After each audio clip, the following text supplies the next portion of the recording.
नमस्कार, मैं हूं प्रवीण झा और आप देख रहे हैं हमारा खास कार्यक्रम भारत तंत्र।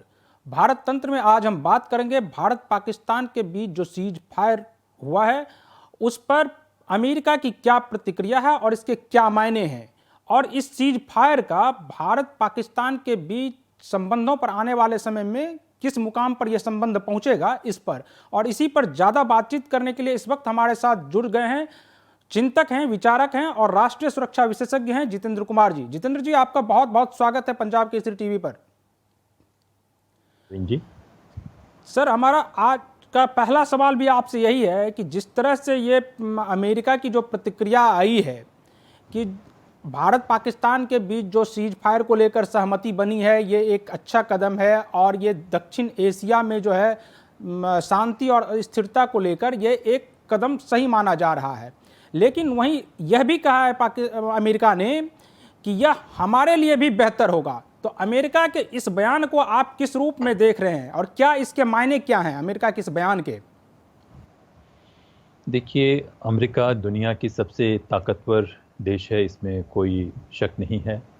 और आज की तारीख में भारत का बहुत अच्छा मित्र है अमेरिका, और हम अमेरिका की तरफ देखते हैं और अमेरिका भी हमारी तरफ देखता है। लेकिन इसके बाद एक हकीकत जो अंतर्राष्ट्रीय रिलेशनशिप में, अंतर्राष्ट्रीय संबंधों में जो सबसे बड़ी है वो ये कि हर देश हमेशा अपने बारे में सोचता है और वहाँ पे कोई मित्रता नहीं चलती है। सब देश अपने अपने बारे में अपने अपने आप को मजबूत करने के लिए सोचते हैं। तो 2001 तक अमेरिका की जो व्यवस्था है, उसकी जो सिविल सोसाइटी है, उनका पॉलिटिकल क्लास है, उनके सारे लोग भारत के पक्ष में बातें किया करते थे। लेकिन वहाँ की जो राष्ट्रीय सुरक्षा की इस्टेब्लिशमेंट है उसके पास पाकिस्तान के लिए बड़ा नर्म कॉर्नर था उनके हृदय में, और हमेशा पाकिस्तान को वो समर्थन किया करते थे। लेकिन हम एक मजबूत देश हैं, हमारी अपनी आकांक्षाएं हैं, तो हमें सब लोगों से मिला के तो चलना है, लेकिन अपने संबंधों को, अपने हितों को हमें सबसे ऊपर रखना है। और जहां जरूरत पड़ती है बातचीत से, नेगोशिएशन से, जो भी हो उससे बात करना चाहिए। तो भारत पाकिस्तान संबंधों में अगर सुधार होता है, शांति आती है, तो सबके लिए अच्छी बात है। लेकिन मेरा अपना मानना है कि भारत पाकिस्तान के संबंध तब तक पूरी तरीके से नहीं अच्छे हो जाते जब तक पाकिस्तान से आतंकवाद का या रेडिकलिज्म का सफाया या खात्मा नहीं हो जाता। इसको लेके मेरे अपने विचार हैं। मैं सोचता हूं कि अतीत में सवाल भी हम इसलिए यह पूछ रहे हैं कि जब जेन साकी से यह सवाल किया गया कि क्या पाकिस्तान जो है आतंकवाद पर लगाम लगाने के लिए पर्याप्त कदम उठा रहा है, तो इस पर जेन साकी ने कुछ भी सीधा जवाब नहीं दिया। इसलिए मेरा यह सवाल आपसे है।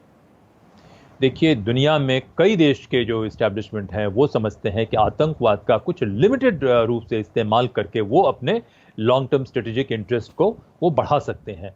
और पाकिस्तान का जो है दुनिया भर के ऑर्गेनाइज्ड क्राइम में और दुनिया भर के आतंकवादी संगठनों के साथ पाकिस्तान के जो आईएसआई है, पाकिस्तानी मिलिट्री इस्टेब्लिशमेंट है, उसका बहुत बड़ा हाथ उसमें है। और अभी ये भी शक किया जा रहा है कि पाकिस्तान की मिलिट्री इस्टेब्लिशमेंट या आईएसआई इसी वजह से उसके पास जीडीपी जीएनपी पाकिस्तान के पास नहीं है, मगर ऐसे ही हथखंडों से यूरोप के कई देशों में और संभव है अमेरिका के भी कई देशों में ह्यूमन राइट्स ग्रुप के जरिए, इसके जरिए वो अपने कुछ मित्र बना के रखे हुए है।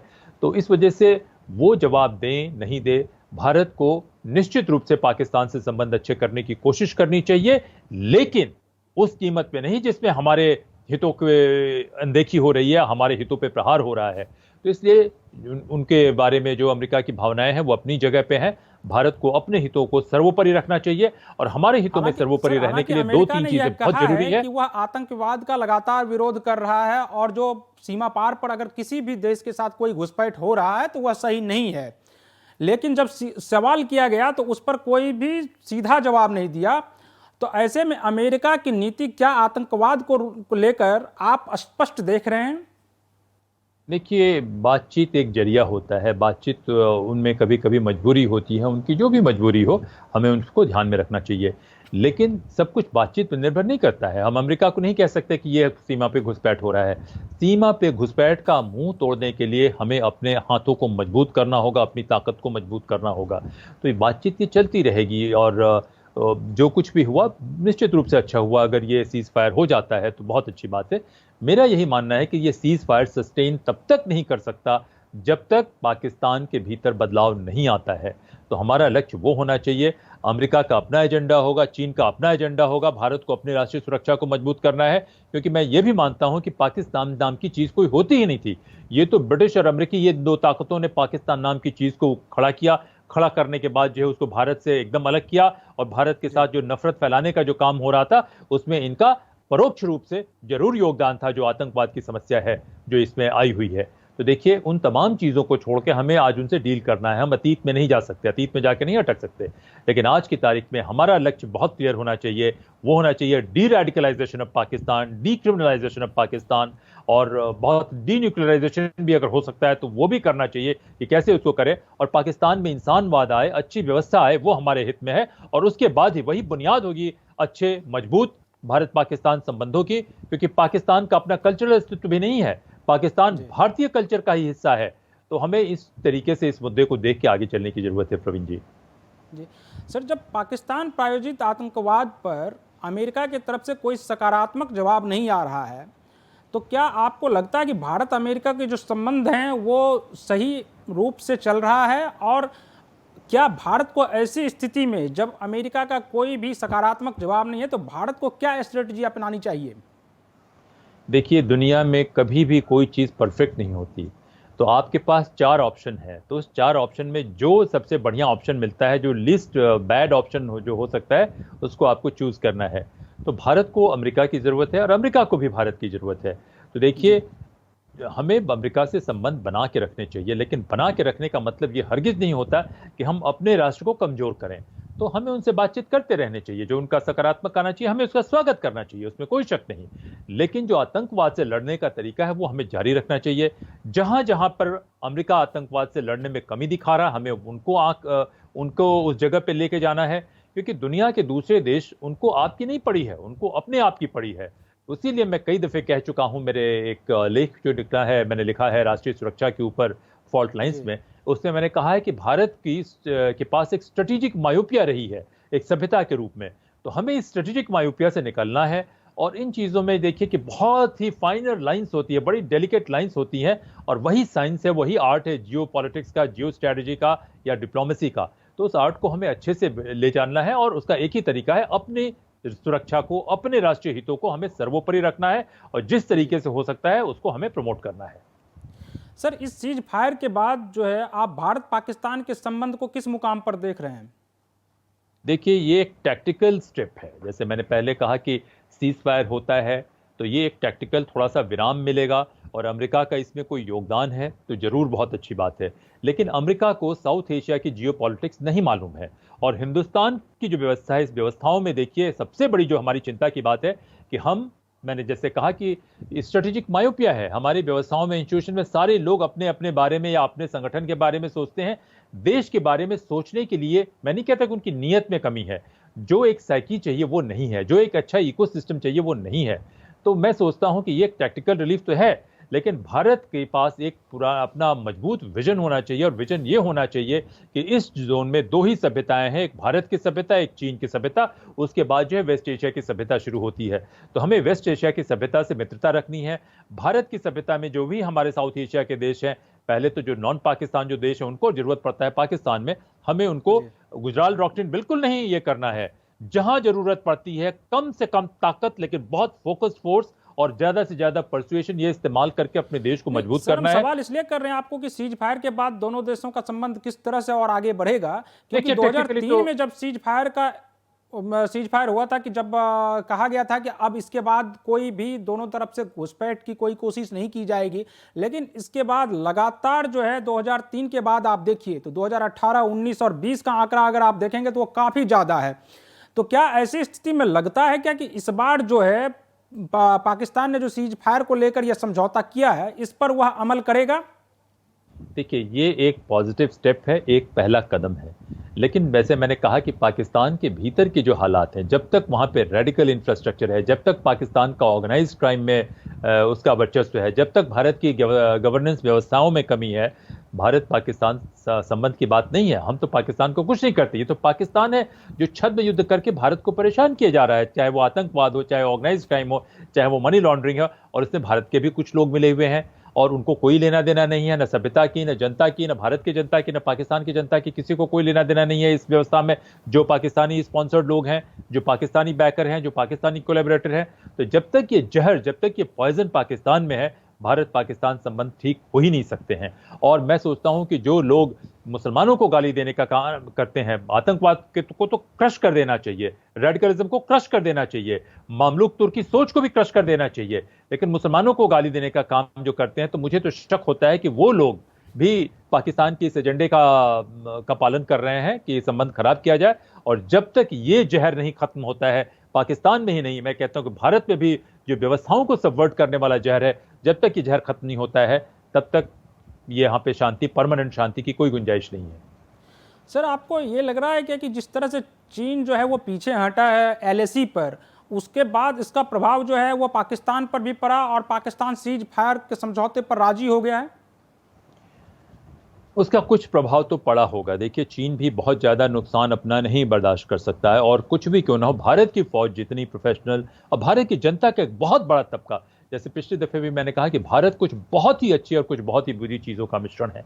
तो हमारी अच्छी, जो बहुत अच्छी चीज़ें हैं, उसमें कुछ हमारा एक तबका है जो पढ़ा लिखा तबका है, या जो हमारा फौज जो है हमारी, उसका अपने नियम है, अपने आदर्श हैं, अपने वैल्यूज़ हैं, और एकदम inclusive army, 100% inclusive secular nationalist army है, और बहुत प्रोफेशनल आर्मी है। जो आज़ादी के बाद जो है कुछ ऐसे अच्छे लीडर्स आए जिन्होंने बनाया है, तो उनके डर से चीन भी पीछे हटा, और देश का रिजॉल्व देख के भी चीन पीछे हटा। और पाकिस्तान में देखिए कि कुछ भी क्यों ना हो, अगर हम ठीक से इसको डील करें, तो हकीकत यह है कि 70%, 80% जो पढ़े लिखे पाकिस्तानी है, वो भी हिंदुस्तान में आना चाहते हैं।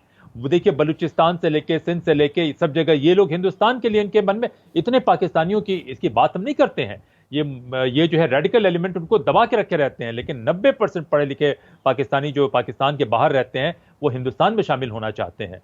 तो देखिए, इसका असर तो पड़ना ही पड़ना है। छोटा सा सवाल और इसी से जुड़ा हुआ है, क्योंकि जिस तरह से आप देखिए कि एक तरफ तो पाकिस्तान सीमा पर सीज फायर को लेकर समझौता कर रहा है, लेकिन आपको लग रहा है क्या कि भारत के अंदर जो स्लीपर सेल है उसको एक बार फिर से एक्टिव कर दिया गया है? और उसका नतीजा यह है कि अभी आप देखिए कि मुकेश अंबानी के घर के बाहर जिस तरह से जिलेटिन मिला है उस गाड़ी में, तो इसको आप किस रूप में देख रहे हैं? क्या लग रहा है आपको कि एक तरफ समझौता हो रहा है सीज फायर को लेकर और दूसरी तरफ स्लीपर सेल को एक्टिव किया जा रहा है?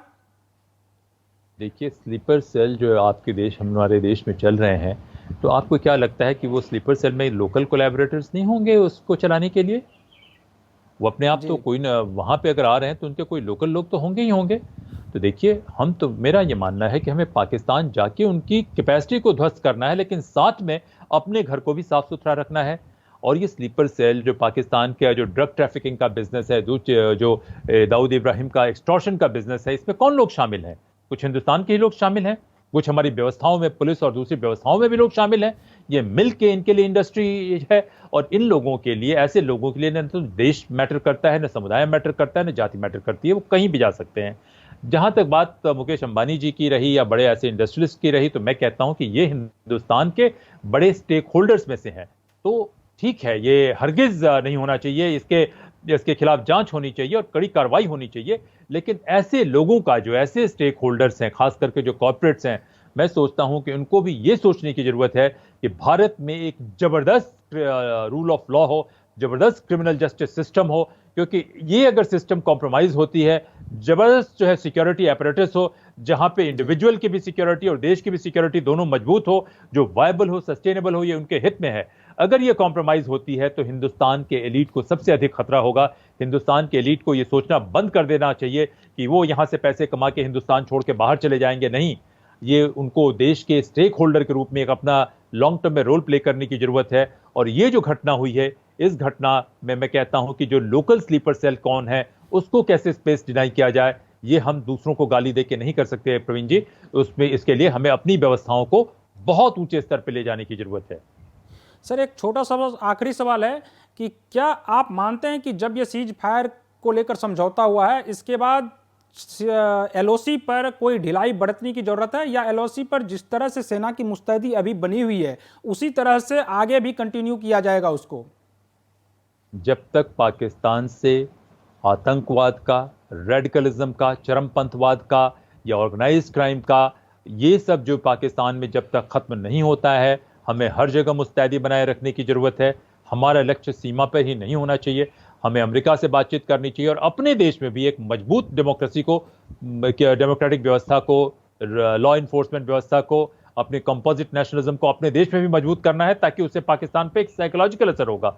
और साथ में जी। दुनिया के तमाम देशों को लेके जाके पाकिस्तान में इंसानवाद लाने की, मनुष्यवाद लाने की जरूरत है। जब तक वो लक्ष्य पूरा नहीं होता है तब तक हमें चौकसी बढ़ाए रखनी है, और वहां पे जब हमारी जीत होती है तभी पाकिस्तान से खतरा खत्म होगा, क्योंकि पाकिस्तान भी जो है हिंदुस्तानी सभ्यता, हिंदुस्तानी सिविलाइजेशन का ही हिस्सा है। पाकिस्तान का अपना कोई वजूद नहीं है, न तो उनको अरब वाले अपना समझते हैं न उनका कुछ है। तो हमारा लक्ष्य वही होना चाहिए, और जब तक वो लक्ष्य हम प्राप्त नहीं करते हैं हमें हर जगह मुस्तैद रहने की जरूरत है। सर आपका बहुत बहुत शुक्रिया पंजाब केसरी से बात करने के लिए। तो इस एपिसोड में हम बात कर रहे थे भारत पाकिस्तान को लेकर, जो सीज फायर को लेकर जो समझौता हुआ उस पर। आगे हम और भी विषयों पर आपके साथ मुखातिब होते रहेंगे, तब तक मुझे दीजिए अनुमति। नमस्कार।